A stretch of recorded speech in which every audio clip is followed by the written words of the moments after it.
Welcome to Now, I'm your host, Curtis Parody, and today we're talking about the Maxis live event that happened on Tuesday.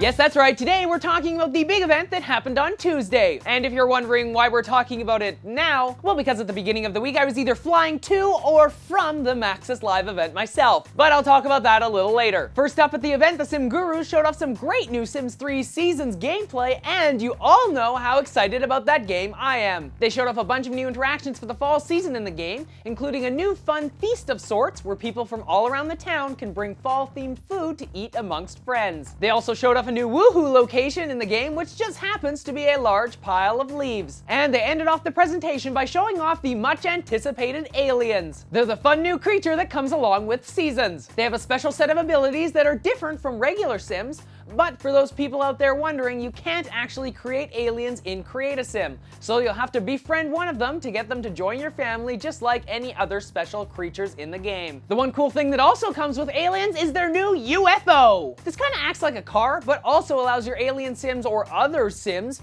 to wreak havoc on the world. You can have your aliens mount an attack on the Sims below, or go around and abducting people. One thing I found out in the Q&A session that I hosted with the developers is that just like in the older games of the Sims, when your Sims get abducted by aliens, they'll get pregnant. So make sure your male Sims look out for the aliens above. After the great demonstration about the fall seasons and aliens, Ryan Vaughn was back out on stage to talk about a new addition to the game. If you have The Sims 3 Supernatural installed and you install The Sims 3 Seasons, you will get access to a cool new exclusive item. This is the first time ever that two expansion packs have ever come together to actually unlock an exclusive item. This new item is called the Weatherstone, and it allows your supernatural Sims to use their magical powers to affect the weather. The Weatherstone will appear in your town once both packs are installed, so just find it and let your supernaturals have fun affecting the weather to their content. After that announcement and demonstration of the Weatherstone, it was time for me to actually join the lead Sim developers up on stage. I sat down with Ryan Vaughn, the lead producer of The Sims 3 Seasons, Sarah Holding, the lead producer for The Sims 3 Store, and Ben Bell, the head producer for the Sims 3 label. It was an awesome opportunity for me to take all of your questions and get them answered. Also, I have to say it was just cool to be able to sit down and talk to them. We covered things like alien pregnancy, the new outerwear, and I even tried to get Ben Bell to talk about future packs for the game. Of course, being the professional he is, he diverted that question back to talking about seasons. Well played, Ben. But he did say that they have a lot of great content stuff planned for the future of the game, meaning that we may not be near the end of its life like many of us thought. If you want to watch the full sit-down interview I hosted with the developers, check out the link in the description below. After my awesome time on stage, it was back over to Lucy Bradshaw, who, fun fact, actually worked with the Will Wright on the original SimCity game and Sims games. So as you can imagine, it was pretty cool to meet her. Anyway, she went on to talk about Maxis' next big game coming out, SimCity. After the gameplay video, the lead developers behind SimCity were up on stage for an interview segment hosted by one of the creators of Simtropolis.com, one of the largest online communities for SimCity. It was a great interview accompanied by live gameplay, which was a first for the SimCity crew to show off. They demoed the new road tool and the awesome new data layers that ditched the spreadsheet for something more visual. Instead of the boring old spreadsheet, you now see all of your important data layered over the actual gameplay map.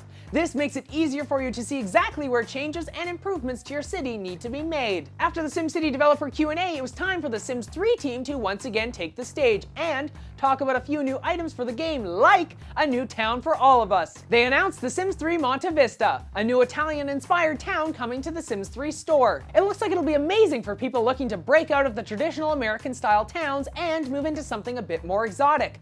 Or for people living over in Italy or parts of Europe, it'll look more like home. This new town also comes with some new exclusive items like a new oven for cooking calzones, pizzas, and a bunch of cool stuff. No release date has yet to be announced for this new town, but expect it sometime this winter. After that great announcement was another, but this one was a little impromptu. Initiated by Sim Guru King and his amazing dancing skills, Ryan announced the Sims 3 70s, 80s, and 90s stuff pack, bringing your Sims the most amazing items from those decades. This stuff pack was rumored for some time, but now it's official. This pack will be hitting store shelves in January of 2013. And the last announcement I'm going to be talking about is the Sims magazine. It's a great new digital magazine that'll be available on iPads and Android tablets. Comprised of great new information and videos about everything in the game, I had a chance to write up a cool new article for the launch about my top 5 favorite supernatural moments, so I can't wait to see the magazine in person. A release date has not yet been announced, but I'm sure we'll see it very soon. So after all those announcements, the Maxis team did give us a little hint as to the next expansion pack for the game. When a tiger and a college or university grad student go running on stage, we all kind of know where things are going. Now, I had asked some of the people at Maxis to elaborate on this, but they refused to say anything. So I guess we can only say that the Sims 3 University will be coming sometime after the 70s, 80s, and 90s pack in January. And that was it, a great 2-hour broadcast talking all about the new Sims 3 games and the new SimCity game. I hope you all enjoyed it. I know the Maxis team put a lot of work into the broadcast, and I think it really showed. I also want to once again give a shout out to the team over at Maxis for inviting me to this event. It was awesome to be able to come there and be part of such a awesome thing. So I hope to be able to visit you all again in the future. And with that being said, I want to know, what did you actually think about the Maxis live event? Tell me in the comments section below, or you can let me know on Facebook, Twitter, or Google+. Links to all that and more in the description below. And when you're done commenting, why not click the subscribe button in that corner? Then all the newest episodes of Now will get sent straight to you. Then you can click the like button because you like this video, you like the content in it, or you like me. One of the 3. Well, that's it for this week. Don't forget, I'll be back next week with 3 new episodes of Now on Monday, Wednesday, and Friday. And if you want to watch the Maxis live event again, check out the link in the description below. So don't forget, I'm Curtis Parody, and that's what's happening now.